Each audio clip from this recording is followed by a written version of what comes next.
Hey everyone, D-Nice here, breaking the fourth wall to give a channel update. Skip ahead to 1 minute if you don't care. You may have noticed this video is a little shorter than normal. I dived into the dregs of what was left of my thesis for this video, which accounted for 2 versions of the friendship theme not covered in my previous How to Train Your Dragon videos. I have begun a deep dive into the other major themes in the first How to Train Your Dragon movie, which turned out to be a bigger task than anticipated, and I am nowhere near ready to talk about them yet. But rest assured, there will be new How to Train Your Dragon content coming hopefully in December, and if not, then towards the beginning of next year. You can also expect a continuation of the Age of Calamity series and a return of some Let's Play content with Edie, if that's your jam. Now, without further ado, onto our feature presentation. If you watched my previous videos on How to Train Your Dragon, you would know I identified 2 themes that relate to Hiccup and Toothless, both of which are prominent during the first flight or test drive scene. The first of these 2 themes I call the friendship theme, because if you trace it throughout the movie, it follows the development of Hiccup and Toothless's friendship. More on that in the video linked here. The theme has many versions, but here is what it sounds like in Test Drive.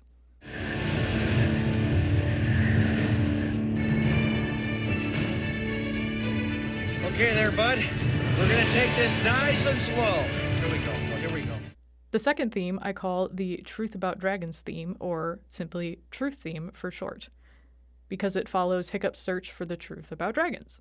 For more on how portions of the longer theme develop throughout the film, watch this video linked here. And here's what the beginning of that theme sounds like in Test Drive.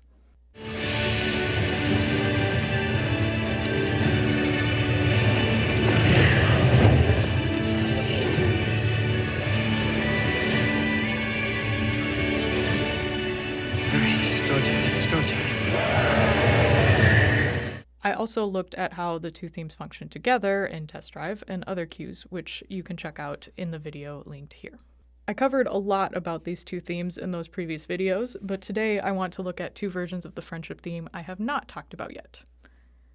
In my very first How to Train Your Dragon video, I mentioned 4 versions of the friendship theme, all of which are shown here. We have the minor version,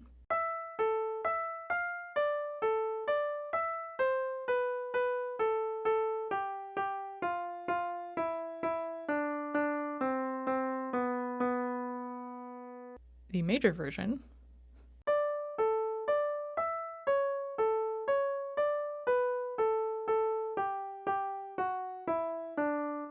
the combination 1 version,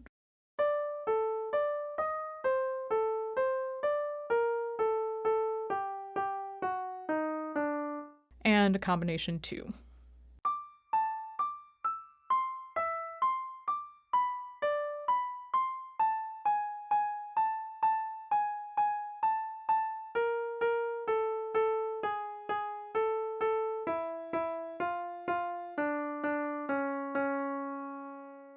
The only one I did not cover in this list is the combination 1 version, so I'm going to talk about that now.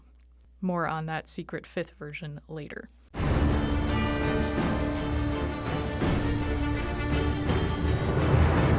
Composer John Powell first introduces the friendship theme in the minor version in the Downed Dragon scene.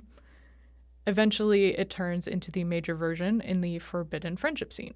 However, before Forbidden Friendship, Powell uses the combination 1 version as a transition from the minor to major that mirrors Hiccup's own journey of acceptance of Toothless. These 2 scenes that introduce the minor and major versions respectively represent very different emotions between the 2 characters.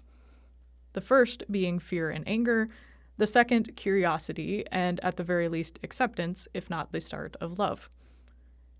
Hiccup does not just jump from one extreme emotion to the other, however, because this is a really well-written film. Instead, he wrestles for a time with his desire to fit into his village and the pull of his own conscience, which led him to set the dragon free in the first place.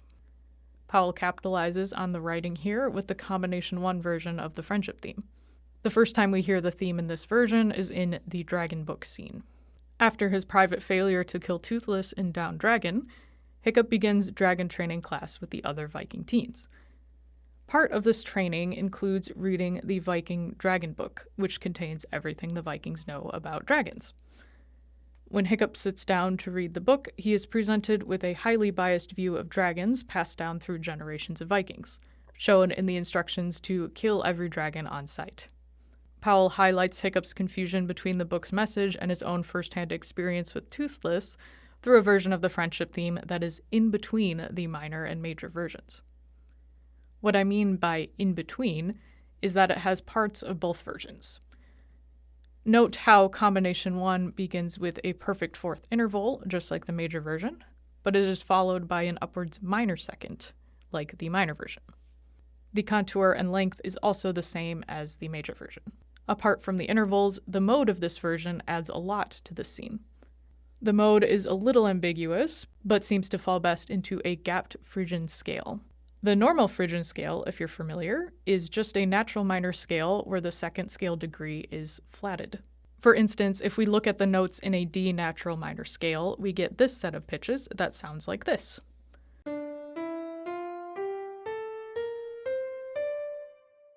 Then if we take a look at D Phrygian, notice that that second scale degree E is now an E flat, but the rest of the notes match the minor scale. And here's what D Phrygian sounds like.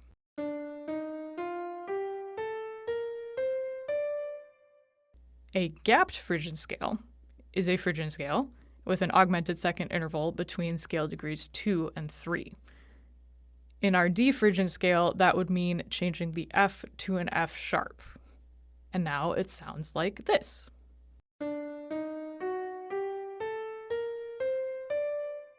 Normally, we don't have augmented seconds in Western harmony. The only place you'll find them is in a harmonic minor scale, where the 7th scale degree is raised, but the 6th is not. Here's the sound of that harmonic minor scale, and listen for that augmented second at the end.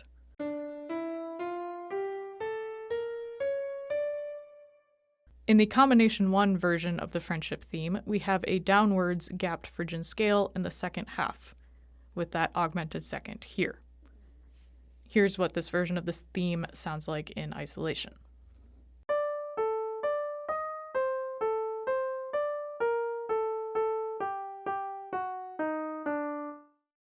Oftentimes in Western music, the augmented second interval is used to portray a more exotic, in big quotes, locale. Take the Danse Bacchanale from Camille Saint-Saëns's opera Samson and Delilah, for instance.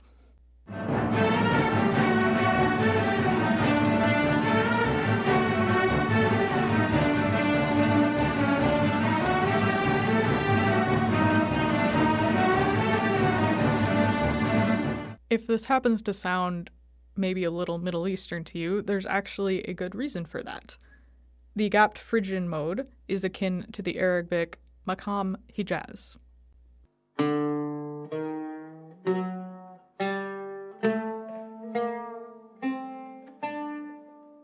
The gapped Phrygian scale follows the Maqam Hijaz with that augmented second between scale degrees 2 and 3. The Eastern influence of the Maqam Hijaz on the gapped Phrygian mode suggests something different and unknown, which is befitting of the unknown world of the Night Fury in the film. Furthermore, the theme is played on a hammered dulcimer, an unusual instrument in an orchestral context, which seems to emphasize a sort of otherness as well. And here's what the theme sounds like in the context of the film. Night Fury. Speed unknown. Size unknown. The unholy offspring of lightning and death itself. Never engage this dragon. Your only chance, hide and pray it does not find you. I discussed the beginning of this Dragon Book scene in the Truth theme video, since at the opening Powell uses the Truth theme variation. Whereas the Truth theme seems to represent Hiccup's search for truth about all dragons with its placement at the beginning of the scene, combination 1 of the friendship theme seems to foreshadow Hiccup's friendship with Toothless with its placement as he reaches the page in the book about Night Furies. Powell's scoring emphasizes Hiccup's confusion through this exotic modality and a version of the friendship theme in between the major and minor versions. Although the dragon did not kill him in the woods, Hiccup has not yet developed a bond of trust with Toothless.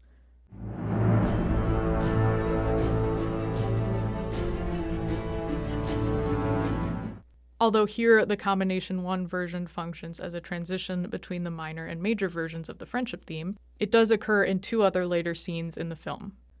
The first of these is when Hiccup is arguing with his dad after Toothless is captured in the kill ring.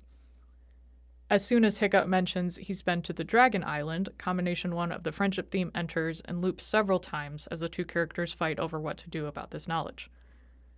Here the theme seems to represent more of that otherness relating to the unknown nature of the Dragon Island, and potentially foreshadowing the green death they'll find once they get there. There's something else on their island, Dad. It's a dragon like Their never... island? So you've been to the nest? Did I say nest? How did you find it? But no, I didn't. Toothless did. Only a dragon can find the island.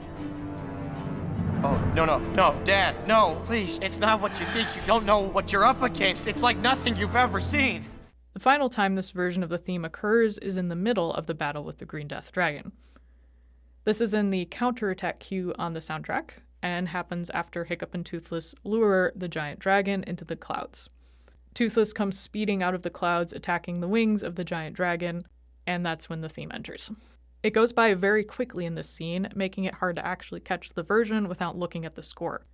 Also, only the first measure of the theme is there, and after that it's varied, so we don't get that downwards gapped Phrygian scale.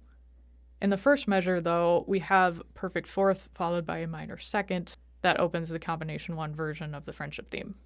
In the following measure, even though it does not follow the typical scale, we do have a G sharp, which suggests a gapped Phrygian scale starting on E. See here the notes of the E gapped Phrygian scale and the pitches present in the theme in this cue. There's also an emphasis on repeating E's in the accompaniment, suggesting that note as the key center. And here's that part of the film.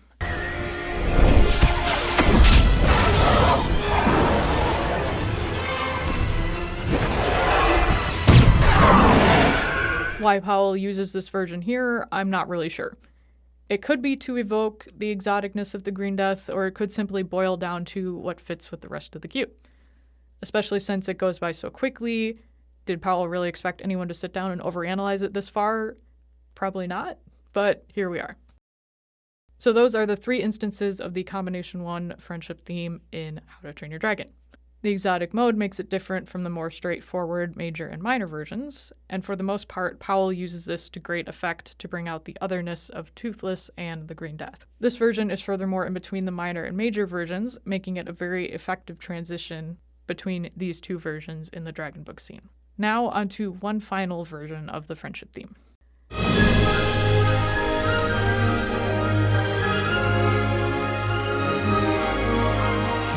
The secret 5th version of the friendship theme is a rhythmic variation on the theme's major version. Whereas the regular major version is steady 8th or quarter notes, depending on the context of the cue, the rhythmic variation uses the same pitches but with a long-short rhythmic pattern in 3/4 time. The normal friendship theme appears in either 4/4 or 2/4. Here are the 2 versions side by side, so you can visually see the pitches are the same, just the rhythms are altered. And here is what the standard major version sounds like.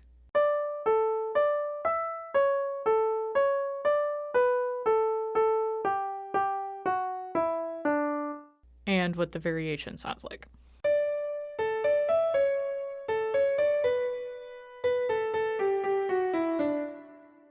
As we have seen in this video, and more so in my first How to Train Your Dragon video, the friendship theme relates very closely to the developing friendship between Hiccup and Toothless. In contrast, the rhythmic variation represents Toothless's reconciliation with other villagers. This is shown in the 3 times it is used. The first time we hear the friendship theme in this rhythmic variation is during the romantic flight scene. This is the scene where Hiccup and Astrid are riding Toothless through the sunset and the northern lights. It occurs after Astrid discovers Toothless in the woods. She runs off to tell the village about the dragon, but Hiccup and Toothless stop her, scooping her up and leaving her hanging from a branch high in the air. When Astrid agrees to let Hiccup show her why he is hiding a dragon in the woods, she mounts Toothless behind Hiccup, who instructs the dragon to let her down gently. Toothless, however, annoyed by the presence of a human who earlier ran at him with an axe, spins out of control, trying to throw her off. I'll explore the music in this cue in a future video. As soon as Astrid says, "I'm sorry," Toothless stops his chaotic flying and calmly soars through the clouds. The main music in this flying scene is a gentle solo violin melody that is associated with Astrid in other parts of the film. For now, I'll just call it Astrid's theme, and I will also explore this one in future videos. The theme repeats in horns and cellos before building into the rhythmic variation of the friendship theme. The scene shifts from twilight to night, and the northern lights appear as the theme repeats.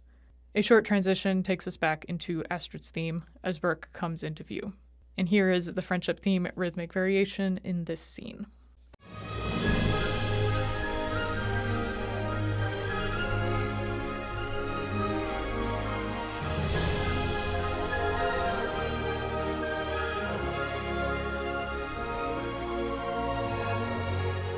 Powell highlights Astrid's changed perspective through the shift from Astrid's theme to the rhythmic variation of the friendship theme, showing her change of heart towards Toothless and, by extension, all dragons. This change of heart is emphasized by Astrid's line at the end of the scene. All right, I admit it. This is pretty cool. It's amazing. He's amazing.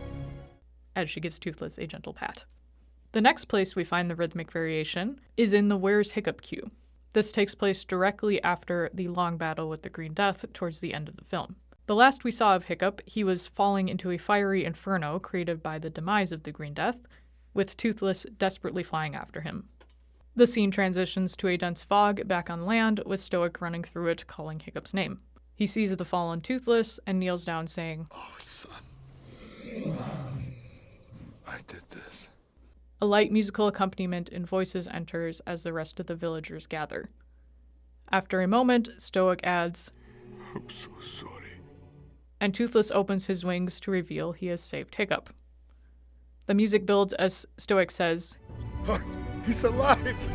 You brought him back alive! Then the friendship theme rhythmic variation enters.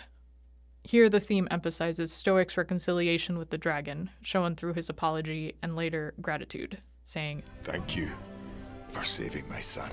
and here is that scene. You brought him back alive!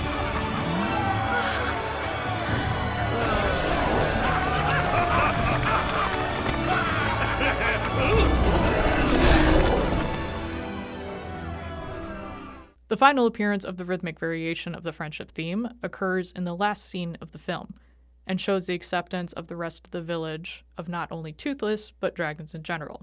Hiccup emerges from his bedroom after recovering from his lost foot to find a transformed Burke. As the villagers run to greet Hiccup, the friendship theme rhythmic variation enters. And here is what that sounds like in the scene. Turns out all we needed was a little more of this. You just gestured to all of me. Well, most of you. That bit's my handiwork.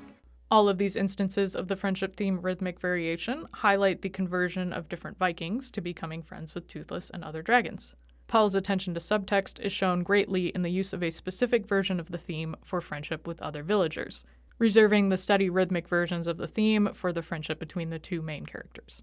So that is the combination 1 and rhythmic variation of the friendship theme in How to Train Your Dragon.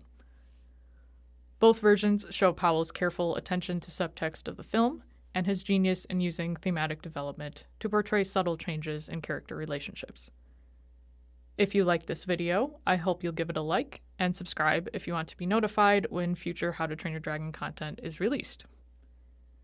You can also find me on Instagram, where I post very infrequently about upcoming videos. Link in the description. Thank you all so much for watching.